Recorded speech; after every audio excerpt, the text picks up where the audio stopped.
வணக்கம் நேத்ரா நிகழ்ச்சியோடு இணைந்திருக்கின்றோம். இப்பொழுது இரண்டாவது பகுதிக்குள் வந்திருக்கின்றோம். சிறப்பு நேர்காணல் பகுதி. வழமை போலவே வணக்கம் நேத்ரா நிகழ்ச்சியின் இந்த சிறப்பு நேர்காணல் பகுதியில் பல்வேறு விடயங்களை உங்களுடன் நாங்கள் பகிர்ந்து கொள்வது வழக்கம். பெருமதியான விடயங்களையும் உங்களுக்கு அறியப்படுத்துவதும் வழக்கம். அந்த வகையில் இன்றைய தினம் மிக முக்கியமான ஒரு அதிதியை கலையகம் அழைத்து வந்திருக்கின்றோம். அவரிடமிருந்து மிக முக்கியமான தகவல்களை, சமகாலத்துக்கு தேவையான பல தகவல்களை பகிர்ந்து கொள்வதற்காக, பெருமதியான தகவல்களாக இருக்கும், அதனை உங்களுடன் பகிர்ந்து கொள்ளும் நோக்கத்திற்காக அவரை கலையகம் அழைத்து வந்திருக்கின்றோம். அதிதி யார் என்று பார்த்தால், தேசிய இளைஞர் சேவை மன்றத்தின் உத்தியோகபூர்வ தமிழ் அறிவிப்பாளரும் தமிழ் ஊடகப் பிரிவின் அதிகாரியுமான நண்பர் சுப்பையா சிவராஜா அவர்கள் கலையகம் வந்திருக்கின்றார். வணக்கம். வணக்கம் ராஜா. அந்த வகையில் நேத்ரா டிவியினுடைய நேர் நெஞ்சங்களுக்கும் என்னுடைய இனிய காலை வணக்கம். தேசிய இளைஞர் சேவை மன்றத்தின் நிர்வாக தோற்றம், நோக்கம், அதனுடைய செயற்பாடுகள் குறித்து நாங்கள் ஆரம்பத்தில் அறிந்து கொள்ள ஆவலாக இருக்கின்றோம். உண்மையில் கட்டாயமாக இந்த வேலை திட்டத்திலே தேசிய இளைஞர் சேவை மன்றத்தினுடைய வேலை திட்டங்கள் பற்றி பேசுவதற்கு முன்பதாக அதனுடைய தோற்றம் பற்றி, அதனுடைய நோக்கம் பற்றி விளக்குவது சால சிறந்ததாக இருக்கும் என்று நினைக்கின்றேன். அந்த வகையிலே தேசிய இளைஞர் சேவைகள் மன்றத்தினுடைய ஆரம்பம் இந்த நாட்டின் இளைஞர்களினுடைய நல்வழி பாதையினை சரியான முறையிலே உருவாக்குவதற்கான தேவை உண்டு காணப்பட்டது. அந்த வகையிலே உலகளாவிய ரீதியில் அனைத்து நாடுகளிலும், சர்வதேச ரீதியில் அனைத்து நாடுகளிலும் பல்வேறு இடங்களிலே இளைஞர் புரட்சிகள் வெடித்துக் கொண்டிருந்த காலம் 1950களுக்கு பிற்பட்ட காலங்களிலே, சுதந்திரத்துக்கு பிற்பட்ட காலங்களில் இவ்வாறு உலகில் பல இடங்களில் இளைஞர் புரட்சிகள் வெடித்துக் கொண்டிருந்தது. அந்த வகையிலே இலங்கையை பொறுத்தவற்றிலும் சுமார் 3 இளைஞர் புரட்சிகளுக்கு நாங்கள் முகம் கொடுத்து கொண்டிருந்தோம். அந்த வகையில் இந்த இளைஞர் புரட்சிகளுக்கான காரணம் என்ன, ஏன் இவ்வாறான தேவைகளுக்கு இளைஞர்கள் தள்ளப்படுகின்றார்கள், அவர்களுடைய தேவைதான் என்ன என்பது தொடர்பாக ஆராய வேண்டிய ஒரு தேவை அவ்வளவு காலகட்டங்களில் இருக்கின்ற அரசுக்கு தேவைப்பட்டது. அந்த வகையிலே தேசிய இளைஞர் சேவைகள் மன்றம் தோற்றம் பெறுவதற்கு முன்பதாக இந்த இளைஞர் கிளர்ச்சிகளுக்கான காரணங்கள் குறித்து ஒரு ஆய்வினை இலங்கையிலே மேற்கொண்டார்கள். சிவராஜ் அவர்களை குறிப்பிடுக மன்னிக்க வேண்டும். அந்த இளைஞர்கள் அந்த காலகட்டத்தில் புரட்சியை மேற்கொண்டதாக சொன்னீர்கள். 3 வகையான புரட்சி. எதன் அடிப்படையில் அவர்கள் புரட்சி செய்தார்கள், என்ன நோக்கத்திற்காக அவர்கள் செய்தார்கள், புரட்சி என்ன? உண்மையில் புரட்சிகள் என்று சொல்லும் பொழுது அநேகமாக எல்லோருக்கும் தெரியும். அந்த வகையில் தேவைகளை பற்றி மாத்திரம் நாங்கள் சொன்னால் சரியாக இருக்கும்.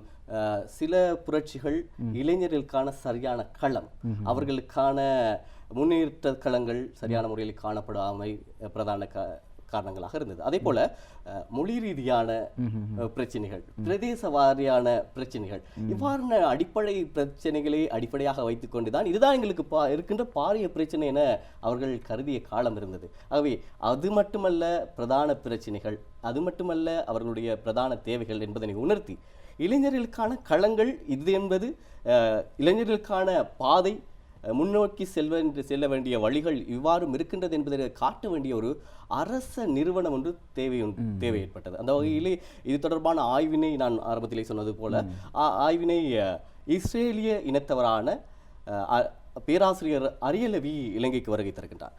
இந்த அரியலவி அவர்களுடைய ஆய்வின் பேரில் பிரதானமாக 10 விடயங்கள் இங்கே குறிப்பிடப்பட்டன. இளைஞர்களுக்கான புரட்சிகள், இப்போ நீங்கள் கேட்ட கேள்விக்கான பதில், இளைஞர்களுக்கான புரட்சிகள் கிளர்ச்சிகள் வெடிப்பதற்கான காரணம், அவர்கள் முறையற்ற விடயங்களுக்கு தள்ளப்படுவதற்கான காரணம் என்ன என்பது தொடர்பாக அவர் அதிலே குறிப்பிட்டிருந்தார். இதன் அடிப்படையிலே பிரதானமான ஒரு விடயமாக காணப்பட்டதுதான் இளைஞர்களை சரியாக வழிநடாத்துகின்ற ஒரு பொறுப்புடைய அரச நிறுவனம் அல்லது ஒரு நிறுவனம் இல்லாமைதான் இதற்கு பிரதான காரணமாக இருக்கிறது. இளைஞர்களுக்கான தனித்துவமான ஒரு நிறுவனம் இல்லாமை பிரதான குறைபாடாக இருக்கின்றது என்பதில் அவருடைய பிரதான ஆய்வின் பிரதான விடயமாக குறிப்பிடப்பட்டது. அந்த அடிப்படையில் தேசிய இளைஞர் சேவைகள் மன்றம் தேவை என்பது தொடர்பாக கால அரசின் மூலமாக பாராளுமன்றத்திலே இது சமர்ப்பிக்கப்பட்டு பாராளுமன்றத்தின் அனுமதியோடு பிறகு தேசிய இளைஞர் சேவைகள் மன்றம் உருவாக்கப்பட்டது. 1969ஆம் ஆண்டு இலக்கம் 1979ஆம் ஆண்டு 69ஆம் இலக்கம் கொண்ட தேசிய இளைஞர் சேவைகள் மன்றத்தினுடைய யாப்பின் மூலமாகவே தேசிய இளைஞர் சேவைகள் மன்றம் உருவாக்கப்படுகிறது. ஆகவே இந்த தேசிய இளைஞர் சேவைகள் மன்றம் உருவாக்கப்பட்ட பின்பு அங்கே உள்ளடக்குகின்ற வேலை திட்டங்கள், செய்யப்படுகின்ற வேலை திட்டங்கள் அனைத்துமே தேசிய இளைஞர் சேவைகள் மன்றத்துக்கு பிரதானமாக பங்குதாரர்களாக அல்லது அதனுடைய பயன்பெறுநர்களாக இருக்கின்றவர்கள் நாட்டினுடைய நிகழ்கால அதே நேரத்தில் சமகால இளைஞர்களாக காணப்படுவார்கள். அவை அவர்களுக்கான சேவையினை வழங்குவதற்காக எவ்வாறு இவர்களை இதற்குள் உள்ளெடுப்பது என்பது தொடர்பாக, உள்வாங்கிக் கொள்வது என்பது தொடர்பாக ஆராயும் பொழுது அதற்காக ஆரம்பிக்கப்பட்ட விடயம்தான் இளைஞர் கழக சம்மேளனம்.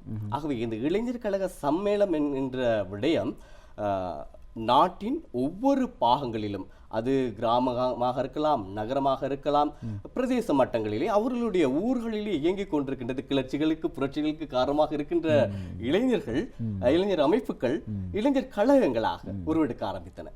அந்த இளைஞர் கழகங்களிலே இருக்கின்றவர்கள் தேர்ந்தெடுக்கப்பட்டு திறமையாக செயற்படக்கூடிய, அபிவிருத்தி வேலைகளுக்கு தங்களுடைய பங்களிப்பினை வழங்கக்கூடியவர்கள், அவர்கள் ஒன்றாக இணைந்து பிரதேச மட்டத்திலான ஒரு சம்மேளனத்தினை உருவாக்கினார்கள். ஆகவே அந்த கிராம ரீதியாக உருவாக்கப்பட்டிருக்கின்ற இளைஞர் அமைப்புகள் இருக்கின்ற பிரதான தலைமைத்துவத்தினை ஏற்றிருக்கின்ற பதவியில் உள்ளவர்கள் பிரதேச சம்மேளனத்துக்கு உள்வாங்கப்பட்டார்கள்.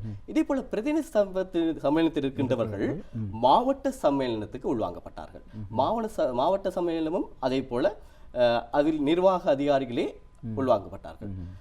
தேசிய இளைஞர் சேவை மன்றத்தின் நிர்வாகம் பற்றி கேட்டிருந்தீர்கள். ஆகவே இந்த கடைசி விடயத்தை சம்மேளனத்தின் தேசிய சம்மேளனம் பற்றி குறிப்பிடுவதற்கு முன்பதாக இந்த நிர்வாகம் பற்றி சொல்ல வேண்டிய தேவையும் இருக்கிறது. தேசிய இளைஞர் சேவைகள் மன்றத்தினுடைய நிர்வாக கட்டமைப்பானது இலங்கையில் 25 மாவட்டங்கள் எங்களுக்கு தெரியும். ஆனால் தேசிய இளைஞர் சேவைகள் மன்றத்தினுடைய நிர்வாக செயற்பாடுகளை விரைவுபடுத்திக் கொள்வதற்காக அல்லது இலகுபடுத்திக் கொள்வதற்காக, அனைவரையும் சென்றடையும் வண்ணம் அதனை செயற்படுத்துவதற்காக நாங்கள் 26 மாவட்டங்களாக அதனை வகுத்திருக்கின்றோம். குறிப்பாக கொழும்பு மாவட்டம் நகர்ப்புற மாவட்டம். இது நகர கலாசார நாகரிக கட்டமைப்புக்குள் வாழ்கின்ற ஒரு மாவட்டம்.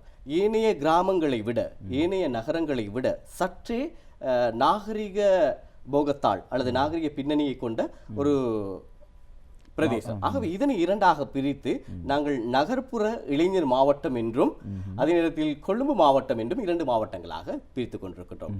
அதே போல மாகாணங்களை எடுத்துக்கொண்டால் யாழ்ப்பாணம், கிளிநொச்சி, முல்லைத்தீவு, மன்னார், வவுனியா போன்ற 5 மாவட்டங்கள் இருக்கிறது. ஆகவே இந்த 5 மாவட்டங்கள் வடமாகாணத்தினை பிரதிநிதித்துவப்படுத்துகின்றன. மாகாணங்கள் இலங்கையில் 9, ஆனால் தேசிய இளைஞர் சேவைகள் மன்றத்துக்கு 10 மாகாணங்கள். ஆகவே இந்த 10 மாகாணங்கள் எவ்வாறு வகுக்கப்பட்டிருக்கின்றதுன்னு சொன்னால், தேசிய இளைஞர் சேவைகள் மன்றத்தின் இலகுபடுத்தல்களுக்காக யாழ்ப்பாணம், கிளிநொச்சி, முல்லைத்தீவு ஆகிய 3 மாவட்டங்களை நாங்கள் வடமாகாணமாகவும், அதே போல மன்னார் மற்றும் வவுனியா மாவட்டத்தினை வன்னி மாகாணம் எனவும் நாங்கள் வகுத்து வைத்திருந்தோம். இதன் அடிப்படையிலே குறிப்பாக ஒரு சில மாகாணங்களில் 2 மாவட்டங்கள் மாத்திரமே இருக்கிறது.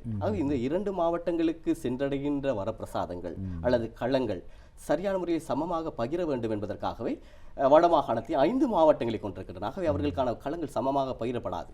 இதனை 2ஆக பகுத்து 10 மாகாணங்களாக நாங்கள் வகுத்திருக்கின்றோம். ஆகவே இப்பொழுது அந்த சம்மேளனம் என்கின்ற விடயத்துக்கு மீண்டும் வருகின்றேன். ஆகவே ஒரு மாவட்ட சம்மேளனத்திலிருந்து 2 அதிகாரிகள் அல்லது 2 உறுப்பினர்கள் தேசிய சம்மேளனத்துக்கு அவ்மாவட்டத்தின் சார்பாக தேசிய சம்மேளனத்துக்கு அனுப்பி வைக்கப்படுவார்கள். ஆகவே இங்கு அனுப்பி வைக்கப்படுகின்ற அந்த 2 பிரதிநிதிகள் ஏற்கனவே நாங்கள் சொன்னது போல 26 மாவட்டங்கள், 26 மாவட்டங்களிலிருந்து 2 பிரதிநிதிகள், ஆகவே மொத்தமாக 52 பிரதிநிதிகள் தேசிய சம்மேளனத்துக்கு உள்வாங்கப்படுவார்கள். இந்த 52 தேசிய சம்மேளன உறுப்பினர்களூடாக தேசிய சம்மேளனம் உருவாக்கப்படும். தேசிய சம்மேளனத்தின் பிரதான நிர்வாக அதிகாரம் உடையவராக பிரதான செயலாளர் காணப்படுவார். அவர் அந்த 52 பேரிலே தெரிவு செய்யப்பட்ட கிராம மட்டத்திலிருந்து, நகர மட்டத்திலிருந்து, கீழ் மட்டத்திலிருந்து, கிராமங்களிலிருந்து உருவாகி இளைஞர் கழகத்திலிருந்து வந்த ஒருவரே அங்கு தேசிய ரீதியிலான ஒரு செயலாளராக இருப்பார். ஆகவே இதுதான் நிர்வாக கட்டமைப்பினுடைய சம்மேளனத்தினுடைய பிரதானமான விடயங்களாக காணப்படுகிறது. அது தவிர தேசிய இளைஞர் சேவைகள் மன்றத்தினுடைய செயற்பாடுகளை 4 பிரதான பிரிவுகளாக நாங்கள் வகுத்து கொண்டிருக்கின்றோம். முதலாவது நிர்வாக பிரிவு, 2வது அபிவிருத்தி பிரிவு, 3வது பயிற்சி பிரிவு, 4வது எங்களுடைய நிதி சார்ந்த விடயங்களை செய்வதற்கான நிதி பிரிவு. ஆகிய இந்த 4 பிரிவுக்கு கீழே தான் மொத்தமாக 26 பிரிவுகளுக்கு மேல் தேசிய இளைஞர் சேவைகள் மன்றத்திலே நிகழ்ச்சிகள் முன்னெடுக்கப்படுகின்றன. தேசிய இளைஞர் சேவை மன்றம் இந்த இளைஞர்களுடைய பலம், அற்புதமான சக்திகள் இருக்கிறது. அந்த சக்தியை ஆக்கத்திறன் அல்லது அவரோட செயற்பாட்டு ரீதியாக மாற்ற வேண்டும் என்ற ஒரு அடிப்படையில் இது உருவாக்கப்பட்டதாக சொல்லியிருக்கிறீர்கள். இப்பொழுது இந்த அவரோட கட்டமைப்பை நாங்கள் தெளிவாக புரிந்து கொண்டோம். அதன் செயற்பாடு நான்கு பிரதான படிகளில் அந்த செயற்பாடு முன்னெடுக்கப்படுகிறது என்று சொல்லீர்கள். எந்தெந்த வகையில் செயற்பாடுகள் முன்னெடுக்கப்படுகின்றன? கலைத்துறை, அந்த பொருளாதார ரீதியில் எவ்வாறு இளைஞர்களுக்கான பலாபலன்களை இந்த 4 கட்டமைப்புகளூடாக நீங்கள் முன்னெடுக்கின்றீர்கள்? உண்மையில் நல்லதொரு கேள்வி. இந்த கேள்விக்கு பதிலளிக்கும் பொழுது இந்த நிர்வாக பிரிவு மற்றும் நிதி பிரிவு ஆகிய 2 பிரிவுகளும் நேரடியாக அதிகாரிகளூடாக முன்னெடுக்கப்படுகின்ற பிரிவுகளாக காணப்படுகின்றன. அதாவது எவ்வாறு இந்த வேலை திட்டங்களை பகிர்வது, செயற்படுத்துவது, நடைமுறைப்படுத்துவது, அதற்கான நிதியினை எவ்வாறு பகிர்வது, அவற்றினை எவ்வாறு பேணுவது என்பது தொடர்பான விடயங்களை இந்த 2 பிரிவுகளும் முன்னெடுக்கும். ஆனால் நேரடியாக இளைஞர்களோடு தொடர்புபடுகின்ற 2 பிரிவுகளாக காணப்படுகின்றன பயிற்சி பிரிவு மற்றும் எங்களுடைய இந்த அபிவிருத்தி பிரிவு. பயிற்சி பிரிவுக்குள் இந்நாட்டின் இளைஞர்களை சரியான வழிக்கு எதிர்கால தொழிற்பயிற்சி துறைக்கு, அதாவது தொழில்துறைக்கான தொழில் சந்தை வாய்ப்புக்கான தொழிற்சந்தைக்கான இளைஞர்களை உருவாக்குவதற்கான களத்தினை முறையான கல்வி மூலமாக, NVQ லெவல் மூலமாக, அதே நேரத்தில் சரியான உலகத்தில் அங்கீகரிக்கப்பட்ட சர்வதேச கல்வி தொழில் முறைமைகள் மூலமாக, முறைசாரா கல்வி முறைகளிலே எவ்வாறு தங்களுடைய ஆளுமைகளை விருத்தி செய்து கொள்வது, பாடசாலை கல்வி தவிர அந்த 13 வருட கல்வியினை தவிர இணைப்பாடவிதான செயற்பாடுகளிலே எவ்வாறு தங்களுடைய திறமைகளை களமமைத்துக் கொள்வது என்பது தொடர்பான களங்களை அந்த 2 பிரிவுகளும் வகுத்து கொடுக்கின்றன. அவற்றிலே நிறைய செயற்பாடுகள் முன்னெடுக்கப்பட்டிருக்கிறது. கலை, கலாசார, தொழில்நுட்ப, தொழில் முயற்சி, அதே போல வணிகம், விளையாட்டு, சர்வதேச தொடர்புகள் என பல்வேறு வேலை திட்டங்கள் இதன் மூலமாக முன்னெடுக்கப்பட்டுக் கொண்டிருக்கின்றன. உண்மையில் அந்த திட்டங்கள் அருமையானதாக இருக்கின்றது. இந்த திட்டங்கள் பொதுவாக இளைஞர் சமூகத்திற்கு எவ்வாறு சென்றடைகிறது, அல்லது இந்த உங்களுடைய அந்த திட்டங்களை தொழில் சார்ந்த விடயங்கள், தொழில் திறனை மேம்படுத்திக் கொள்வதற்காக அவர்களுக்கு பல தொழில் வாய்ப்புகளை நீங்கள் வழங்குகிறீர்கள். எவ்வாறு அதனை அறிந்து கொள்வது, எவ்வாறு அதனை பெற்றுக்கொள்வது? உண்மையில் தேசிய இளைஞர் சேவைகள் மன்றத்தினுடைய தொழிற்பயிற்சியை பற்றி கேட்டிருக்கின்றீர்கள். ஆகவே தொழிற்பயிற்சியை பற்றியான ஒரு விளக்கத்தினை வழங்கி அதனை எவ்வாறு பெற்றுக்கொள்வது என்பது தொடர்பாக விளக்கினால் பொருத்தமாக இருக்கும் என்று நினைக்கிறேன். அந்த வகையிலே தேசிய இளைஞர் சேவைகள் மன்றத்தில் சாதாரணமாக இளைஞர்களுக்கான களத்தினை உருவாக்கி கொடுக்கின்றோம் என்பதற்காக அவர்களுடைய உள்ள திறமைகளை மாத்திரம் இனம் கண்டு ஒரு மேடையோ விருதையோ வழங்குவதை மாத்திரமல்ல தேசிய இளைஞர் சேவைகள் மன்றம் வழங்கிக் கொண்டிருக்கிறது. அவர்களுக்கான தெரியாத விடயங்களை அல்லது அவர்களுக்கான இத்துறையிற்கான ஆர்வம் இருக்கின்றது என்று தெரிந்து கொண்டால் எதிர்கால தொழில் புரட்சிக்கான அந்த யுகத்துக்கு அவர்களை எடுத்து செல்வதற்கான வேலையினை தேசிய இளைஞர் சேவைகள் மன்றம் செய்து கொண்டிருக்கிறது. உண்மையில் தேசிய இளைஞர் சேவைகள் மன்றத்திலே இந்த 26 மாவட்டங்களிலும் மொத்தமாக இப்பொழுது 58 தொழிற்பயிற்சி மத்திய நிலையங்கள் காணப்படுகின்றன. இந்த தொழிற்பயிற்சி மத்திய நிலையங்களில் சுமார் 180க்கு மேலதிகமான பாடத்திட்டங்கள் பயிற்சிக்கப்பட்டு கொண்டிருக்கின்றன தொழிற்பயிற்சிக்காக. இவற்றிலே NVQ தரச்சான்றிதழுடைய, அதே போல NVQ தரம் அல்லாத பாடத்திட்டங்கள் என பகுக்கப்பட்டிருக்கின்றன. இவற்றிலும் குறிப்பாக சொல்ல வேண்டுமானால் இவற்றிலும் 4 பிரிவுகளாக பிரிக்கப்பட்டிருக்கின்றன. குறிப்பாக கல்வி சார்ந்த தொழிற்பயிற்சிகள், அடுத்தது தொழில்துறை சார்ந்த தொழிற்பயிற்சிகள், 2வது, 3வது விளையாட்டுத்துறை சார்ந்த தொழிற்பயிற்சிகள். இந்த தொழில்துறை சார்ந்த விடயங்களுக்குள் விவசாயம் அந்த மாதிரி விடயங்கள் வருகின்றன, தொழில்நுட்பம் சார்ந்த விடயங்கள். அடுத்ததாக விளையாட்டுத்துறை சார்ந்த பயிற்சிகளும் வழங்கப்பட்டுக் கொண்டிருக்கின்றன. விளையாட்டு குழுமங்கள் அமைக்கப்பட்டு அவர்களுக்கான பயிற்சிகள் வழங்கப்பட்டுக் கொண்டிருக்கிறது. அது மட்டுமல்லாமல் இறுதியாக நுண்கலை சார்ந்த பயிற்சிகள் மெருகுபடுத்துவதற்கான பயிற்சி மத்திய நிலையங்கள் காணப்படுகின்றன. இவற்றிலே நாங்கள் குறிப்பாக சொல்ல வேண்டும், அது பற்றி தெளிவாக சொல்ல வேண்டுமானால் நுண்கலை துறையினை விருத்தி செய்வதற்கு இலங்கையில் என்றும் மறக்க முடியாத எவராலும் பேசப்படுகின்ற ஒரு இடம் பெல்லூட் நுண்கலை கல்லூரி. கண்டி பிரதேசத்தில் அமைப்பெற்றிருக்கின்ற பெல்லூட் நுண்கலை கல்லூரி, அதே போல மகரகம தேசிய இளைஞர் சேவைகள் மன்றத்தினுடைய நுண்கலை கல்லூரி, அதே போல எரமணியாய நுண்கலை கல்லூரி. இங்கே நடன பயிற்சி, அதே போல கர்நாடக இசைத்துறை, நாடகத்துறை போன்ற விடயங்களுக்கான பயிற்சிகள் வழங்கப்பட்டு கொண்டிருக்கின்றன. இது நுண்கலை கல்லூரிகளாக காணப்படுகின்றன. அதே போல நாடு பூராகவும் இந்த தொழில்துறை சார்ந்த பயிற்சிகளுக்கு நாங்கள் செல்லும் பொழுது அங்கே விவசாயத்துறை சார்ந்த பயிற்சிகளை வழங்குவதற்காக நாடளாவிய ரீதியில் 21 பயிற்சி நிலையங்கள் காணப்படுகின்றன. அவற்றிலே 21 பயிற்சி நிலையங்களில் குறிப்பாக தமிழ் மொழி மூலமான இளைஞர்கள் இந்த சந்தர்ப்பத்தை பயன்படுத்திக் கொள்ள முடியும். எவ்வாறு இந்த விவசாயத்துறைக்கு செல்வது, அது தொடர்பாக நாங்கள் அடுத்து வருகின்ற நேரங்களில் விளக்க காத்திருக்கின்றோம். அந்த நிலையங்கள் என்னென்ன என்று சற்று விளக்கமாக சொல்லலாம். குறிப்பாக வடமாகாணத்தினை பொறுத்தவரையில் பூநகரி பயிற்சி நிலையம் காணப்படுகிறது. அதே போல மத்திய மாகாணத்தை பொறுத்தவரையிலே பொல்கொல்ல, அதே போல ஹட்டன் வில்லையன் பயிற்சி நிலையம், அதே போல தம்புல்ல சுவிஸ் பயிற்சி நிலையம், இந்த மாதிரியான பயிற்சி நிலையங்களில் கிழக்கு மாகாணத்தை எடுத்துக்கொண்டால் அம்பாறை பயிற்சி மத்திய நிலையம், அதே போல புதுக்குடியிருப்பு ஆகிய 2 பயிற்சி நிலையங்கள் காணப்படுகின்றன. இவற்றில் தமிழ் மொழி மூலமான விவசாய பாடநெறிகள் போதிக்கப்பட்டு கொண்டிருக்கின்றன. ஆனால் சம்பிரதாயபூர்வமான விவசாய பாடநெறிகள் அல்ல. அது பற்றிய விளக்கங்களை அடுத்த விடயங்களில் நான் சொல்ல எதிர்பார்த்திருக்கின்றேன். ஆகவே மிக அதிகமான விடயங்கள் காணப்படுகிறது. விவசாயத்துறை பற்றி சொல்ல வேண்டுமானால் காலத்தின் தேவையாக காணப்படுகிறது.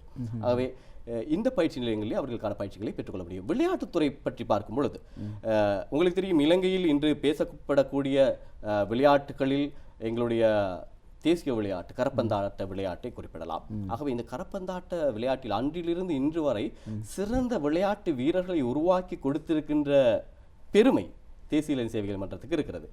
ஹெய்யாந்துடுவ பயிற்சி மையத்தின் மூலமாக வழங்கப்பட்டு கொண்டிருக்கிறது. அது மட்டுமல்லாமல் எங்களுடைய தேசிய இளைஞர் சேவை மன்றத்தின் பிரதான காரியாலயத்தில் இருக்கின்ற பயிற்சி மையங்கள் மூலமாக விளையாட்டு பயிற்சிகள் வழங்கப்பட்டிருக்கின்றன. கரப்பந்தாட்டம், வலைப்பந்தாட்டம், கபடி போன்ற விளையாட்டுகளுக்கான பயிற்சிகள் இங்கே வழங்கப்பட்டு கொண்டிருக்கின்றன. இப்பொழுது எனக்கு ஒரு சாதாரணமான ஒரு கேள்வி எழுகிறது. கிராமப்புறங்களில் அடிப்படையில் கிராமப்புறங்களில் பல திறமையான விளையாட்டுத்துறை சார்ந்த விடயங்களில் திறமையானவர்கள் இருக்கின்றார்கள், சாதிக்க துடிப்பவர்கள் அநேகர் இருக்கின்றார்கள். ஊடகம் என்ற வகையில் நாங்களும் அறிந்தவர்கள் இருக்கின்றோம். அவர்கள் அவருடைய திறமையை மேம்படுத்துவதற்கு எந்த வகையில் உங்களை அணுக வேண்டும்? எங்களுக்கு ஒவ்வொரு பிரதேச காரியாலயங்களிலும் ஒவ்வொரு நாட்டின் அனைத்து பிரதேச காரியாலயத்துக்கும் அந்த பிரதேச செயலத்துக்கு பொறுப்பான இளைஞர் சேவைகள் அதிகாரி ஒருவர் இருக்கின்றார். எங்களுடைய தேசிய இளைஞர் சேவை மன்றத்தினுடைய கீழ் மட்டத்தில், அதாவது கிராம மட்டத்தில் இருக்கின்ற இளைஞர்களை தேசிய மட்டத்துக்கு சர்வதேச மட்டத்துக்கு எடுத்து வருகின்ற பிரதான பாலமாக செயல்படுகின்றவர்கள் தான் எங்களுடைய இளைஞர் சேவைகள் அதிகாரிகள். ஆகவே இந்த இளைஞர் சேவை அதிகாரிகள் நாட்டின் அனைத்து பிரதேச செயலகங்களிலும் பிரதேச செயலகத்துக்கு பொறுப்பான இளைஞர்களுக்கான அதிகாரியாக, இளைஞர் சேவைகள் அதிகாரியாக செயற்பட்டு கொண்டிருக்கின்றார்கள். ஆகவே இவர்கள் மூலமாகத்தான் இங்கே சொல்லப்பட்ட அனைத்து வேலை திட்டங்களுக்குமான இளைஞர்கள் இனம் காணப்படுகின்றார்கள், களத்தை அமைத்து கொடுக்கின்றார்கள். ஆகவே இளைஞர்களும் நீங்கள் உங்களுக்கான களம் இது, உங்களுக்கான அதிகாரி அவர். ஆகவே நீங்கள் பிரதேச செயலகங்களுக்கு செல்லுங்கள், மாவட்ட காரியாலயங்களுக்கு செல்லுங்கள், சென்று அவர்களை அணுகி உங்களுக்கான களங்களை உருவாக்கி கொள்ள முடியும்.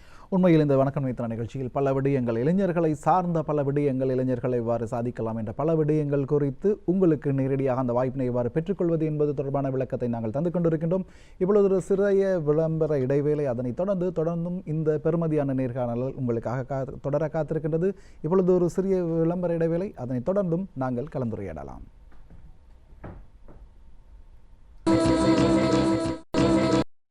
வணக்கம் நேத்ரா நிகழ்ச்சியின் விசேட கலந்துரையாடல் பகுதியில் இணைந்திருக்கின்றோம். இன்றைய தினம் தேசிய இளைஞர் சேவை மன்றத்தினால் நாட்டின் இளைஞர்களுக்காக என்னென்ன வேலை திட்டங்கள் முன்னெடுக்கப்படுகின்றன, அதில் இளைஞர்கள் எவ்வாறு பங்களிப்பு செய்ய முடியும், அதில் எவ்வாறு பங்கேற்று தமது ஆளுமைகளை திறமைகளை மேம்படுத்தி கொள்ள முடியும் என்ற பல விடயங்களுக்கான சந்தேகங்களை நாங்கள் தெளிவுபடுத்தி கொண்டிருக்கின்றோம். அந்த வகையில் நேரடியாக கலையகம் வந்து இது தொடர்பான விளக்கங்களை தந்து கொண்டிருக்கின்றார் தேசிய இளைஞர் சேவை மன்றத்தின் உத்தியோகபூர்வ தமிழ் மொழி மூல அறிவிப்பாளரும் தமிழ் ஊடகப் பிரிவின் அதிகாரியுமான சுப்பையா சிவராஜா அவர்கள் கலையகம் வந்திருக்கின்றார். அடுத்ததாக இந்த தேசிய இளைஞர் சேவைகள் மன்றம் கலை சார்ந்த விடயங்களில் இளைஞர்களுக்கு எவ்வாறான வாய்ப்புகளை வழங்குகிறது, எவ்வாறான பயிற்சிகளை வழங்குகிறது? கட்டாயமாக தேசிய இளைஞர் சேவைகள் மன்றம் கலை தொடர்பான விடயங்களை பேசும் பொழுது நாங்கள் அந்த பேராசிரியர் அரியலவி அவர்கள் வழங்கிய தேசிய இளைஞர் சேவைகள் மன்றத்துக்கான தோற்றத்துக்கான அந்த ஆய்வின் பேரில் உருவாக்கப்பட்ட தேசிய இளைஞர் சேவைகள் மன்றத்தின் யாப்பிலே உள்ளடக்கப்பட்டிருக்கின்ற பிரதான நோக்கங்களாக 10 விடயங்கள் காணப்படுகின்றன. இந்த 10 விடயங்களில் 6வது இலக்கத்தை கொண்ட அந்த விடயத்திலே, அந்த நோக்கத்திலே சொல்லப்பட்டிருக்கின்ற விடயம்தான் நாட்டினுள்ள இளைஞர்களின் கலை கலாசார திறமைகளை இனம் கண்டு அதற்கான களம் அமைத்து கொடுத்தல் என்கின்ற நோக்கம் வருகிறது. இந்த நோக்கத்தினை அமைவாக கொண்டு தேசிய இளைஞர் சேவைகள் மன்றம் அன்று தொடக்கம் இன்று வரை தங்களுடைய செயற்பாடுகளை முன்னெடுத்து வந்திருக்கிறது. என்ன செயற்பாடுகளை முன்னெடுத்து வந்திருக்கின்றது என்று கேட்கும் பொழுது, பிரதமமாக பழமை வாய்ந்த எங்களுடைய தேசிய இளைஞர் நாடக விழாவினை சொல்லலாம். தேசிய இளைஞர் நாடக விழா இப்பொழுது 43வது தேசிய இளைஞர் நாடக விழாவாக பரிணமித்துக் கொண்டிருக்கிறது. உண்மையில் அன்று ஆரம்ப காலத்திலே ஜோன் டி சில்வா அரங்கிலே 1979ஆம் ஆண்டு ஆரம்பிக்கப்பட்ட எங்களுடைய தேசிய இளைஞர் நாடக விழா நாட்டின் பிரதானமாக 3 அரச சார்புடைய நாடக விழாக்கள் நடைபெற்றுக் கொண்டிருக்கிறது. அவற்றிலே தேசிய நாடக விழா, தேசிய அரசு நாடக விழா, அதே போல தேசிய சிறுவர் நாடக விழா, அது இரண்டுக்கும் சற்றேனும் குறைவில்லாத வகையிலே எங்களுடைய தேசிய இளைஞர் நாடக விழா நடைபெற்றுக் கொண்டிருக்கிறது. உண்மையில் தேசிய இளைஞர் நாடக விழாவின் முக்கியத்துவமானது தேசிய நாடக விழாவிலே குறிப்பாக தலை சிறந்த சிரேஷ்ட கலைஞர்களும் பங்கெடுப்பார்கள். சிறுவர் நாடக விழாவிலே பாடசாலை மட்டத்தில் இருக்கின்ற சிறுவர்கள் கூட பங்கெடுப்பார்கள். ஆனால் இந்த 18 வயது தொடக்கம் இருக்கின்ற 35 வயது வரை இருக்கின்றவர்களுக்கான களம், போட்டித்தன்மை அல்லது அந்த சிரேஷ்ட கலைஞர்களுடைய தங்களுடைய போட்டியை நிரூபிக்க வேண்டிய இடம் அந்த 2 களங்களிலே குறைவாக கிடைக்கும். ஆனால் இளைஞர்களுக்கென்ற அந்த பெயரோடு தங்களுடைய களங்களாக விசேட களமாக பயன்படுத்திக் கொள்கின்ற ஒரு களமாகவே தேசிய இளைஞர் நாடக விழாவை அவர்கள் பயன்படுத்திக் கொண்டிருக்கின்றார்கள். இன்று இலங்கையின் திரைப்படத்துறை, அதே போல சின்ன திரையாக இருக்கலாம், ஏன் சர்வதேச மட்டம் வரைக்கும் சென்ற கலைஞர்கள் இருக்கின்றார்கள். அவருடைய ஆரம்ப விருதுகளை எடுத்து பார்த்தால் அல்லது ஆரம்ப களத்தினை எடுத்து பார்த்தால் இந்த தேசிய இளைஞர் நாடக விழாவினை தான் சொல்ல முடியும். இன்று ஜப்பானிய பூங்கா விருது நாடகத்துறைக்காக வழங்கப்படுகின்ற, நடிப்புத்துறைக்காக வழங்கப்படுகின்ற விசேட விருது. இந்த விருதை கூட பெற்றவர்கள் முதலாவதாக எங்களுடைய தேசிய இளைஞர் நாடக விழாவிலே சிறந்த நடிகையாக, சிறந்த நடிகர்களாக இருந்தவர்கள் இருக்கின்றார்கள். சொல்ல வேண்டும், பேர் சொல்லி குறிப்பிட வேண்டிய காரணமும் இருக்கிறது, தேவை இருக்கிறது. இப்பொழுது பூங்கா விருது பெற்ற நூரிலிய மாவட்டத்தினுடைய செல்வராஜ், லீலாவதி, லோகநாதன், அதே போல காளிதாஸ், எங்களுடைய சிவனேசன் முதலிய கலைஞர்கள் நிகழ்கால கலைஞர்களாக இருக்கின்றார்கள். அதே போல வடகிழக்கினை பிரதிநிதிப்படுத்துகின்ற கலைஞர்கள் கூத்துருவ நாடகங்களாக அல்லது வானொலி நாடகங்களாக மாத்திரமே ஆரம்ப காலங்களிலே இலங்கையின் நாடகத்துறை, தமிழ் நாடகத்துறை காணப்பட்டது. சிங்கள நாடகத்துறை சரத் சந்திர அவர்களுடைய தோற்றத்துக்கு பிறகு அவருடைய முனைப்பின் பேரில் நாடக கலை சற்று மாற்றம் பெற்றது, வளர்ச்சி பெற்றது. ஆனால் இலங்கையில் எங்களுடைய வடமோடி தென்மோடி என்கின்ற நாடக கலைக்கு, அந்த நாடக பாரம்பரியத்துக்கு உட்பட்ட விடயங்களிலே பிரதானமாக கூத்துக்கலைகளே மேம்பட்டு வந்தது. பின்னாளில் வானொலி ஆரம்பத்துக்கு பிறகு, தோற்றத்திற்கு பிறகு வானொலி நாடகங்கள் அதிகமாக உருவாகின. ஆனால் வெளியிலே ஒரு மேடையில் சரியான உணர்ச்சிபூர்வமான நாடக பண்புகளை கொண்ட திரைப்பட பாங்கான நாடகங்கள் அல்ல. ஆனால் நாடகத்துக்கென ஒரு தனிப்பங்கு இருக்கிறது, தனிப்பண்பு இருக்கிறது. இந்த பண்பினை கொண்ட நாடகங்களை உருவாக்குகின்ற நிலைமை அக்காலகட்டங்களில் குறைவாக காணப்பட்டது. ஆனால் இன்று தேசிய இளைஞர் சேகர் மன்றம் களத்தினை சரியான முறையில் வழங்கியிருப்பதன் மூலமாக இது இப்பொழுது சகோதர மொழி நாடக கலைஞர்களுக்கு சமமான ஆக்கங்களை, தயாரிப்புகளை, நிர்மாணங்களை வழங்கக்கூடிய கலைஞர்கள் உருவாக்க பெற்றிருக்கின்றார்கள். அவர்களுக்கு நாங்கள் விசேட கலங்களை வழங்கிட்டிருக்கிறோம். இப்பொழுது விசேடமாக சொல்ல வேண்டும், 43வது தேசிய இளைஞர் நாடக விழா இப்பொழுது நடைபெற்றுக் கொண்டிருக்கிறது. இந்த 43வது தேசிய இளைஞர் நாடக விழா இப்பொழுது கடந்த நவம்பர் மாதம் 18ஆம் தேதி முதல் 27ஆம் தேதி வரை மரதானை டவர் அரங்கிலே நடைபெற்றிருந்தது. அந்த வகையிலே 6 நெடுநாடகங்கள் இங்கே காட்டப்பட்டன. இந்த 6 நெடுநாடகங்களிலே 4 சகோதர மொழியினை சார்ந்த நாடகங்கள், 2 தமிழ் மொழியினை சார்ந்த நாடகங்களும் இங்கே பங்கேற்றிருந்தன. தமிழ் மொழி நாடகத்தினை சொல்லும் பொழுது ஊசி என்கின்ற ஒரு நாடகமும், சந்தர்ப்பம் என்கின்ற ஒரு நாடகமும் அங்கே மேடையேற்றப்பட்டன. அதே நேரத்தில் இந்த வருடம் நாடக விழாவானது, இந்த 43வது தேசிய இளைஞர் நாடக விழாவானது 2 பிரிவுகளாக நடைபெறுகின்றன. சில நடைமுறை சிக்கல்கள் காரணமாக நாட்டில் ஏற்பட்டிருக்கின்ற நாடக அதிகமாக கேள்வி எழும்பியிருக்கிறது என்று தான் சொல்ல வேண்டும். நாடகத்தை காட்டக்கூடிய இலங்கையில் இருக்கின்ற பிரதான அரங்குகள் இப்பொழுது முழுமையாக நிரம்பப்பட்டிருக்கின்றன, புக் பண்ணப்பட்டிருக்கின்றன. ஆகவே எங்களுக்கான நேரங்களை சரியான முறையிலே ஒதுக்கிக் கொள்ள முடியாதனால் 2 பிரிவுகளாக நாங்கள் பிரித்து செய்து கொண்டிருக்கின்றோம். அந்த வகையிலே குறுநாடகங்கள் எதிர்வரும் டிசம்பர் மாதம் 24ஆம் தேதியிலிருந்து 31ஆம் தேதி வரை மரதானை எல்பிஸ்டன் அரங்கிலும் அதே போல டவர் அரங்கிலும் நடைபெறவிருக்கின்றன. இந்த விழாவின் போது கூட 6 குறுநாடகங்கள், 6 தமிழ் குறுநாடகங்கள் மேடையேற்றப்படவிருக்கின்றன.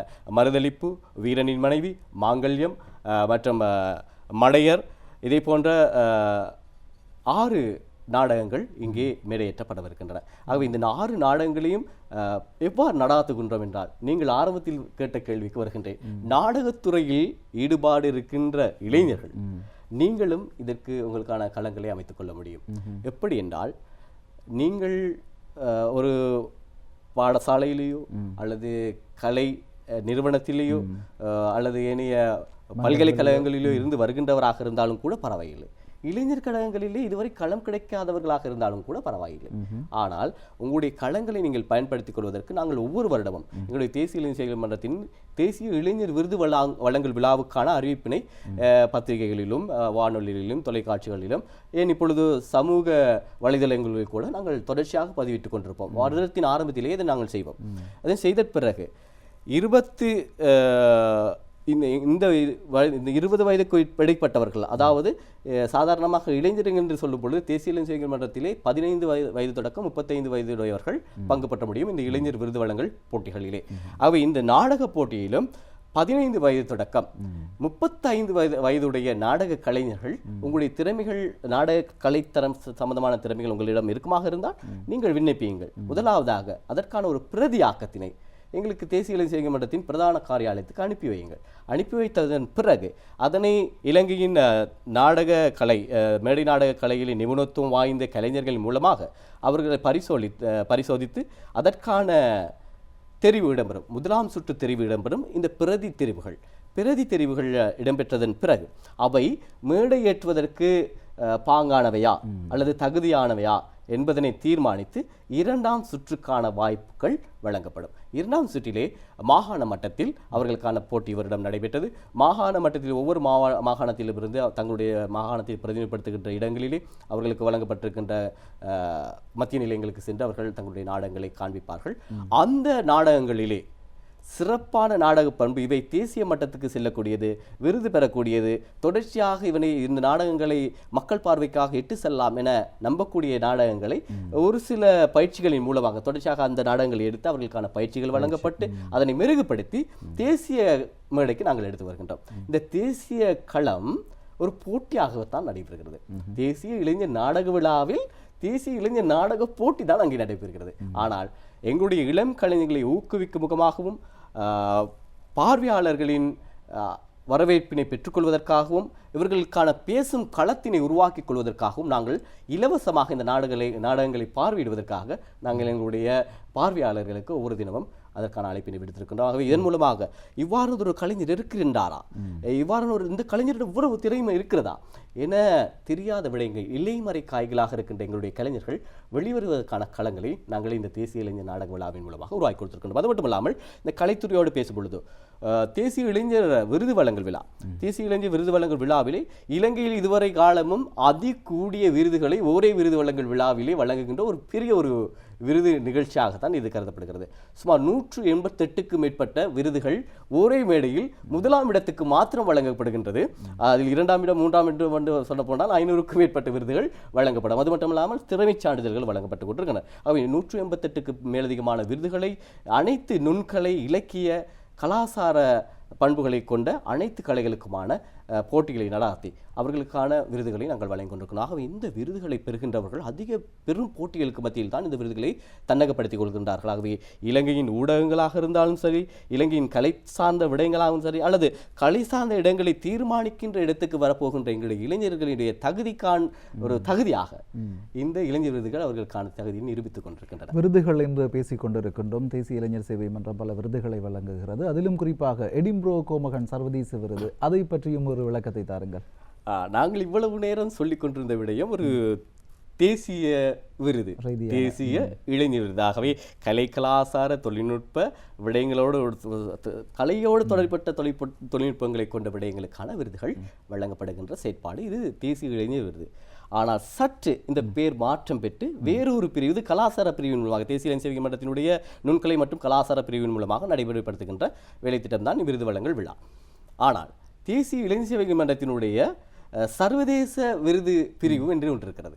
இந்த பிரிவின் மூலமாக நடைமுறைப்படுத்துகின்ற விடயம்தான் எடின்பரோ கோமகன் விருது. இந்த விருது இதன் வரலாற்று பற்றி சொல்ல வேண்டுமானால் இங்கிலாந்தின் இளவரசி எலிசபெத் அம்மையாரினுடைய கணவர் பிலிப்ஸ் அவர்களுடைய முயற்சி மூலமாக உருவாக்கப்பட்ட விருதுதான். 1957ஆம் ஆண்டு தான் இந்த விருது முறைமை அறிமுகப்படுத்தப்பட்டது இங்கிலாந்திலே. அதன் பிறகு உலக நாடுகள் சுமார் 130 நாடுகள் இதிலே பங்கேற்றிருக்கின்றன. இந்த விருது வழங்கல் போட்டி பிரிவுகளுக்குள் 130 நாடுகள் பங்கேற்றிருக்கின்றன. இந்த 130 நாடுகளிலே இலங்கையில் 1980களில் தான் இது இலங்கைக்கு அறிமுகமானது. இலங்கையில் அறிமுகமாகிய இந்த விருது வழங்கல் விழா ஒரு சர்வதேச விருது வழங்கல் வைபவமாக இருந்தாலும் கூட இதனை முன்னெடுத்து செல்லுகின்ற அல்லது முன்னோக்கி கொண்டு போகின்ற அந்த அதிகாரம் தேசிய இளைஞர் சேவைகள் மன்றத்துக்கே வழங்கப்பட்டிருக்கிறது. தேசிய இளைஞர் சேவைகள் நேரடியாக இளைஞர்களோடு தொடர்படுகின்றவர்கள் என்பதனால் இவர்களுக்கான அதிகாரம் அவ்வாறு வழங்கப்பட்டிருக்கிறது.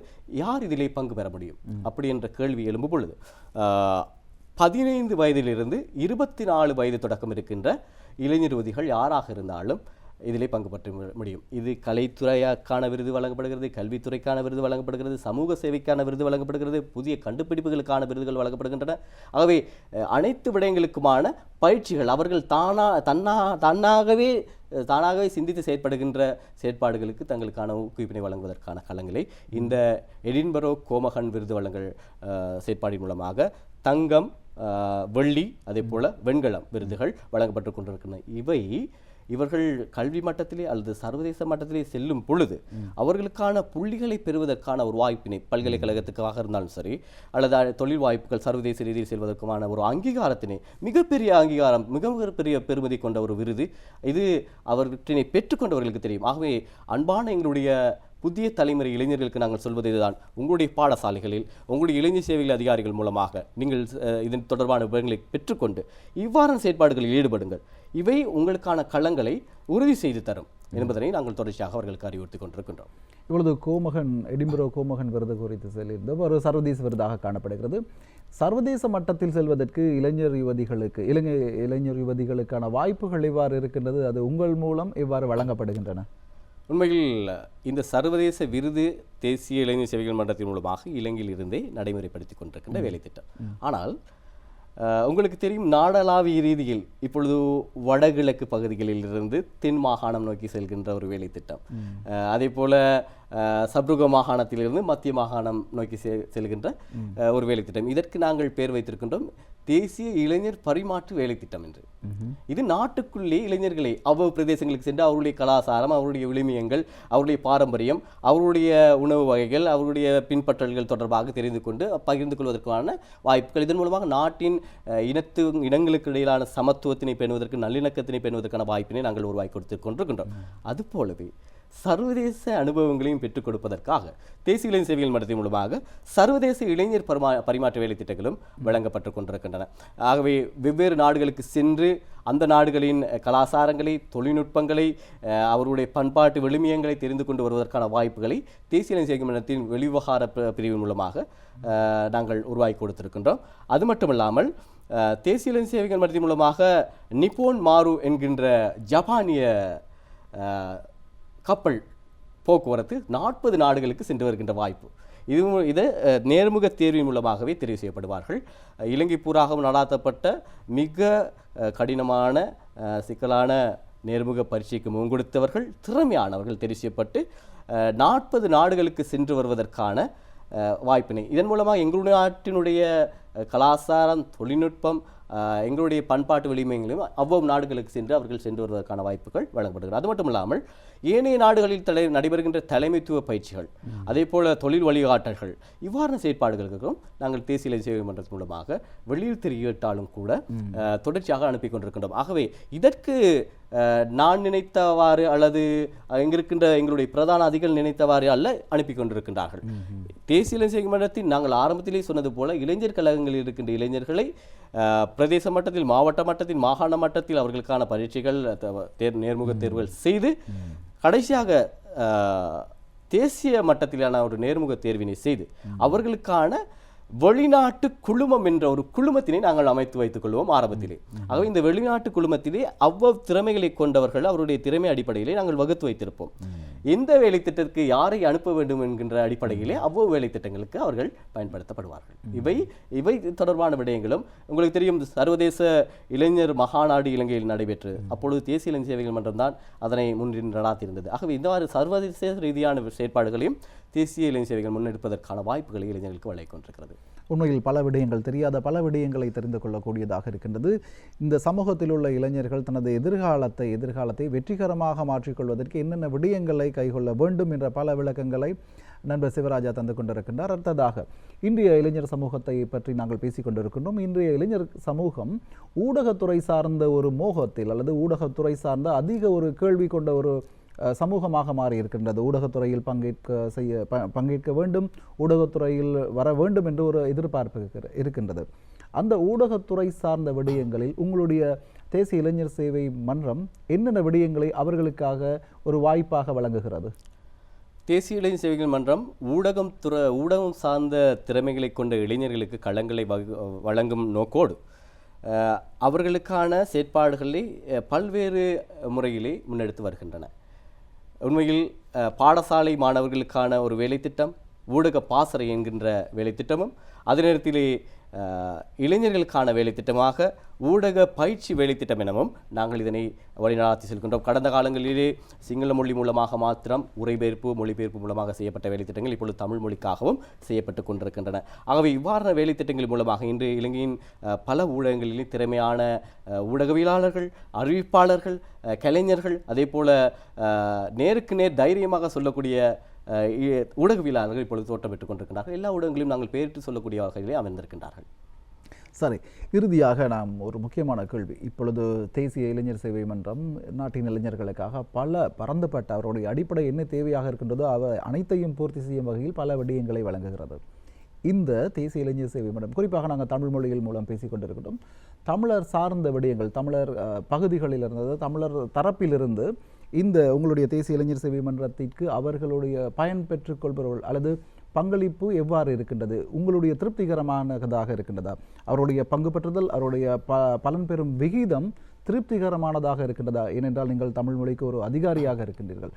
உங்களுடைய பார்வையில் அது திருப்திகரமானதாக இருக்கின்றதா அல்லது என்ன செய்ய வேண்டும்?